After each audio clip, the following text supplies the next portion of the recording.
It's time once again for another edition of Talk to Me. And now, here's Emmy himself, 8-time Emmy Award-winning journalist, Maynard Eaton.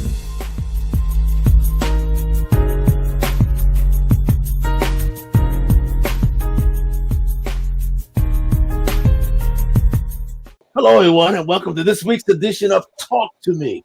And I'm so proud to say on this edition, we have one of America's premier financiers, Black business leader. His name is George Amdrews, the executive director of Unity National Bank. George, thank you for joining us, man. Really, it's a pleasure to see you again and talk to you again. But you're in the middle of what America's going on now, right? Our financial recovery from the pandemic, right? Yes, I'm right in the heart of it, Maynard, and I'm glad to be here to assist our small businesses and people that are close to the community in the form of various organizations that really has provided that safety net for us to get us through this pandemic. So I am very honored and blessed to be still in the banking game to really help the various organizations that are near and dear to our community. I want to talk to you about the American Rescue Plan in a minute, but you just said something. The banking game.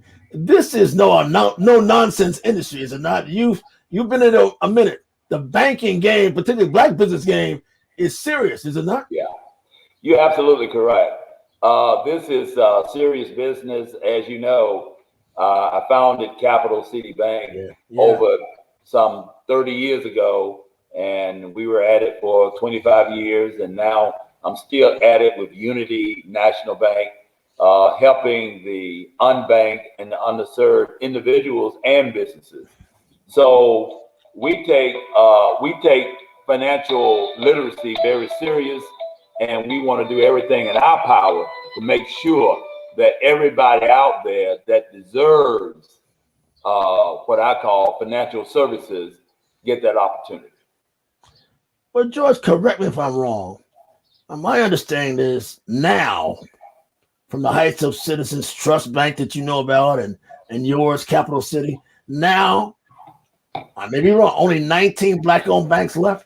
You're correctly. Of course, Capital City Bank and Trust Company is no longer with us, and so is something in the neighborhood of 60 other banks have gone, and I'm talking about African-American owned and operated institutions, have really gone away since I founded Capital City Bank and Trust Company back in 1992.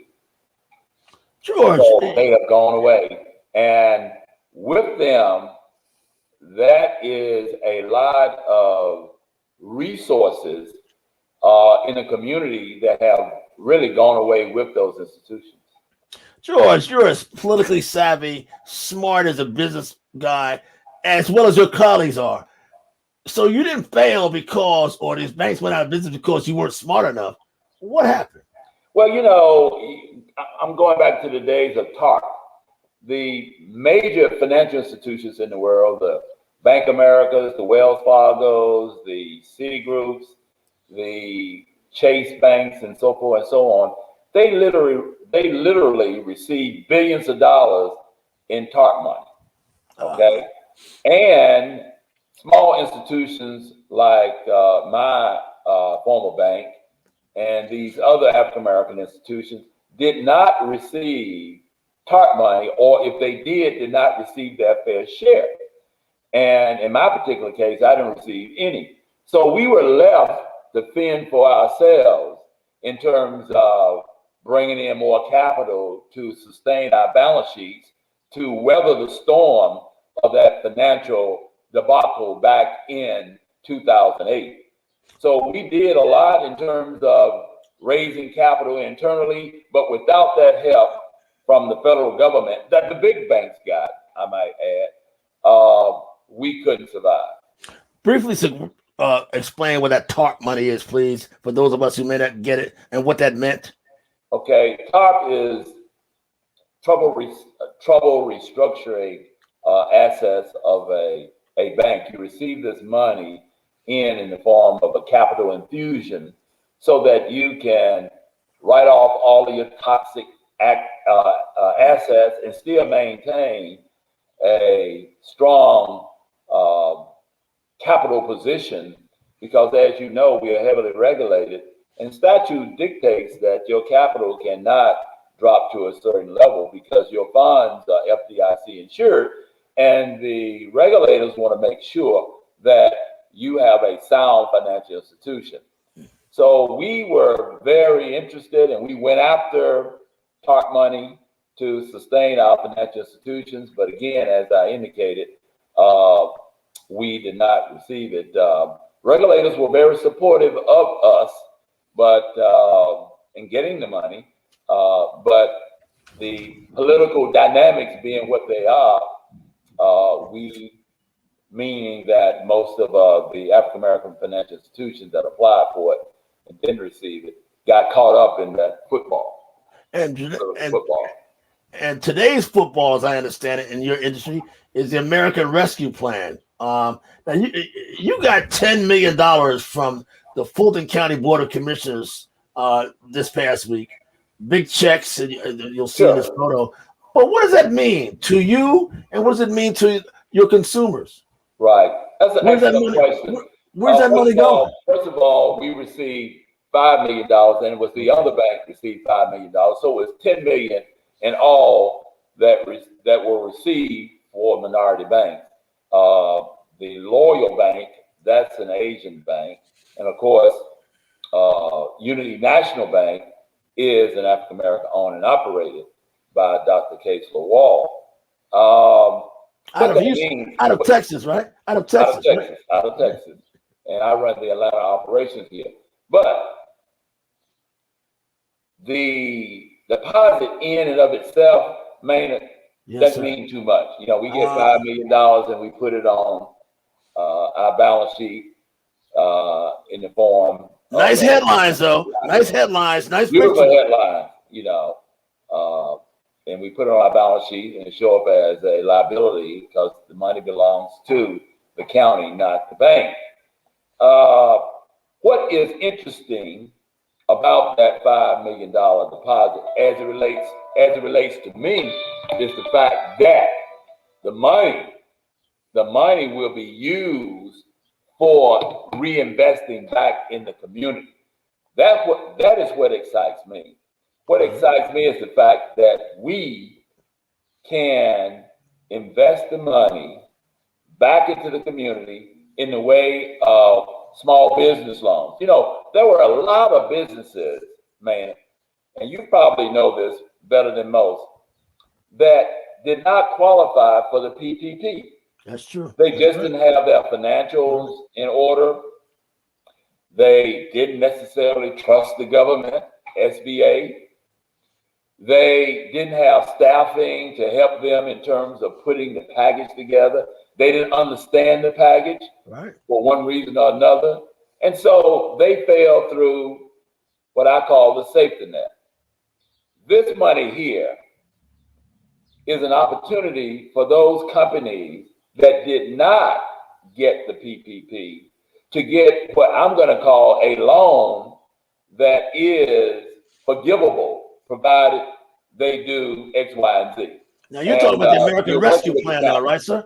Are you talking about the American Rescue Plan? American Rescue Money. Now that plan is not in place.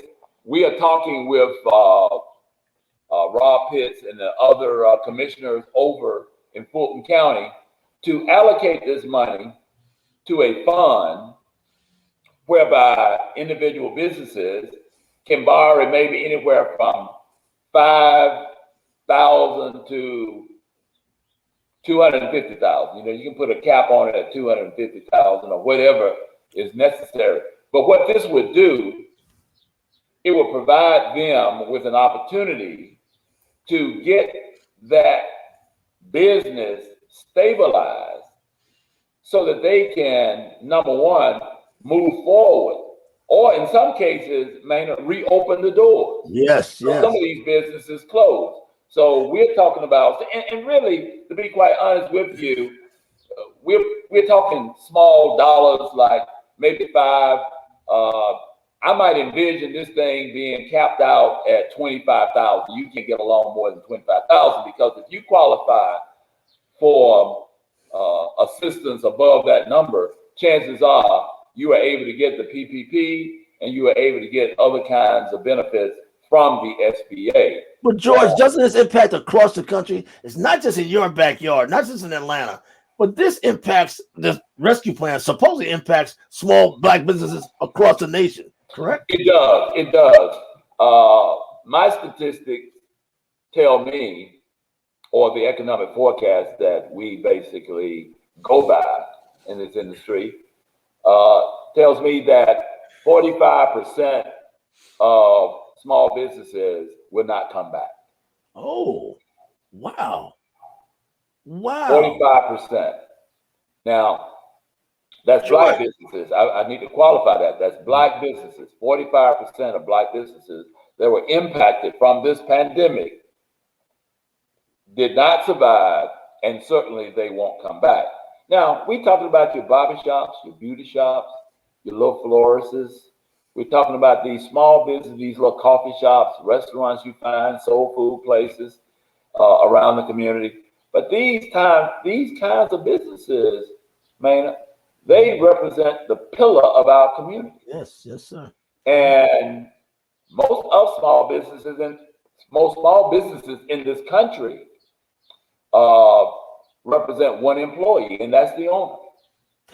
So we need to really galvanize the community and making sure that this money is directed towards the people that really, really need it. And I say people because we put a component in there for first-time home buyers. We want to get people out of the apartment. Yes. You know, you're talking about rent assistance and that sort of thing, and they had a moratorium on that, thank goodness, and that will soon expire. But I want to do something more than give them a moratorium on rent assistance. I want to get them out of those apartments and into their own home. I want them to have a piece of America. And this money can be used towards that. It can. Down payment assistance. George, wait a minute. You've been in this business. You're a community person, a political person, prime time banker. I mean, you're the head of the class. What you just said, how does that bother you? Doesn't that bother you? So you just said 49%? Am I correct? Yeah, 45%. It really bothers me because, as I stated, these businesses represent the economic engine for our community. The essence of who we are, where we are, right? Absolutely. Absolutely. I mean, when you came up, you would go to that local shoe shop, right, get your shoes that was owned by, in my particular case, owned by Mr. Bonwell down on Ashby and Simpson. Those names have changed now, but you know what I'm talking about. Sure I do. Absolutely. And he would fix the shoes, and money he received, it would pay for his kids' college and keep food on the table. Look, we need to understand what these businesses mean to us. And we need to do something to keep them in business and very vibrant. You mentioned mortgages, home mortgages. Yes. My understanding, according to one of my partners on this team, is that 88% of homeowners, Black homeowners, are denied a loan. I mean, are we fighting a losing battle here, trying to get out of rental housing and to buy a home, particularly in major urban areas? Well, let me tell you this: it's not a losing battle as long as you continue to fight. And and let's look at that 88% you say have been denied. Well, there are many reasons for denial: credit scores, not enough down payment money, job stability, so forth and so on. This money can assist in one big category, And that category is access to capital in the form of an individual that's trying to buy a house is known as down payment assistance. There you go. So if your credit might be a little lax, well, perhaps you can put more money down to mitigate the credit issue. You follow what I'm saying? Sure. Your underwriting guidelines could be addressed simply by bringing more capital to the table to make the loan less riskier for the agency that's going to take that paper, Fannie Mae or Freddie Mac or FHA. So what we want to do is make sure that legislation in the way of underwriting is addressed, and also make sure that once it's addressed, and certainly more cash down, if you will, makes a situation doable that have heretofore been a declinable situation. I think we would have done a very, very good service to the community, and I think we would have addressed the very spirit and the essence of what this rescue money is supposed to do. At the end of the day, if we take this rescue money and do some sort of a capital improvement project for a municipal organization, then that municipality would not have served the community, in my opinion, in the right way. A municipality shouldn't be using this money, for instance, to do work on its sewer system. They should do a bond referendum on that. They should take this money. Now, the way this legislation is written, I think you can make a case for using it in any way you deem necessary that's going to improve the situation for the community in which this money is targeted. But again, I want to emphasize to you that we need to use this money as leverage so that at the end of the day, man, we got businesses that are thriving and continuing to support the community that we so love.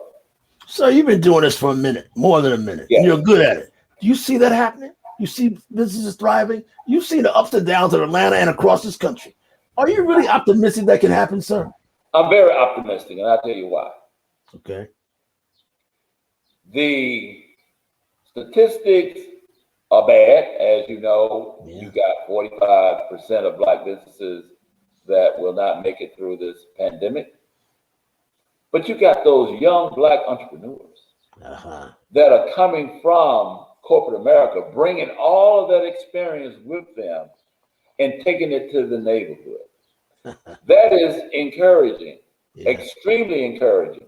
And also encouraging is the way that these young entrepreneurs have embraced technology. See, you and I from the old school. Well, don't include me. That's you. I got you. How well I know, sir. All right. Well, let me put it this way.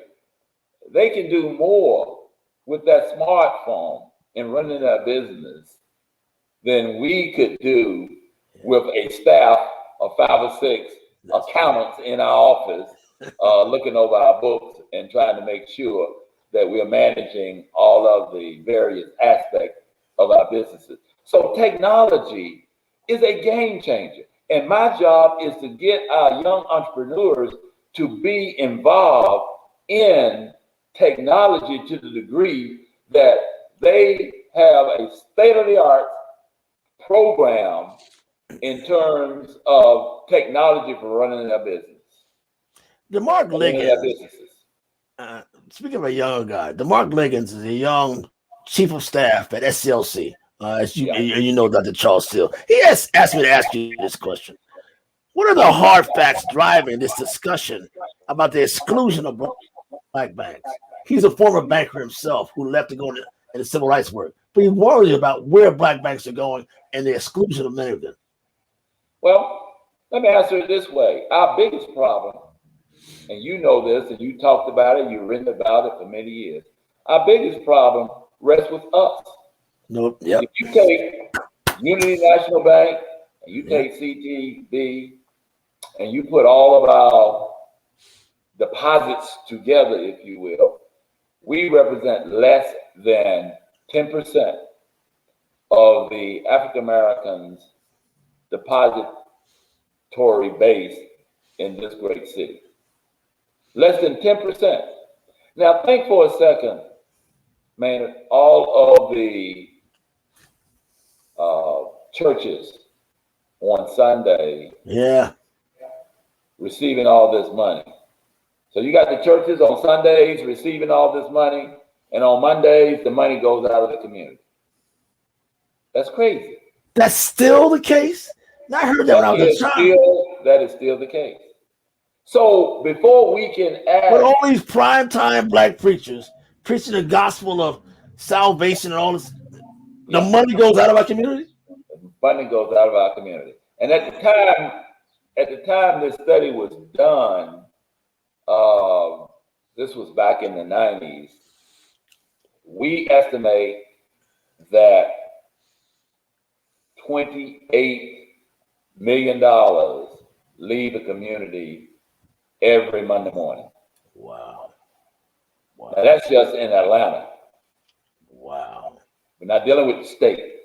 So if we could get us to support one another in big numbers, then we can make a solid case to the majority community, the big banks, that look, we need more technical support. We need more capital support. We need more loan participation so that we can deal with that area that you have no interest in, such as underbanked and unbanked. So I think it gives us leverage when we support one another to that particular level. George Amdrews, thank you so much. But I got to ask one final question. Yes, sir. You've been a star in your business, in your industry. You really have. Well-renowned and respected. But why are you still doing it? What drives you every day? Well, as long as there's a business out there that need access to capital, I want to be there to find a way to address that need. I still get real emotional about my mission in life. Everybody has a mission. Yes, sir. My mission is to help small businesses and underbanked and underserved individuals take their rightful place in this capitalistic society. And it was done for me, Maynard. It was done for you. Yes, sir. And it's incumbent upon me to keep doing it until there is nothing else for me to do. And you know, it's always going to be something else for me to do. So I'll be doing it, I guess, until the day they call me home. But in some shape or fashion, I will always stay in the forefront, I should say, in trying to bring about access to capital for our small businesses. Ladies and gentlemen, this has been Talk to Me. But who's been talking to us is a guru, a leader of black banking, somebody who's respected, revered, and somebody I thank for showing us, telling us how to be better to ourselves. George Amdrews, thank you, man, really. And thank you. And you continue to do what you're doing, Maynard Eaton, because you have always, since I've known you in the early days, you have been a spokesperson for the unbanked, underbanked, and citizens without a voice. So thank you for being that voice. Thank you, George. This has been Talk to Me. We'll see you next week. All right. Bye-bye.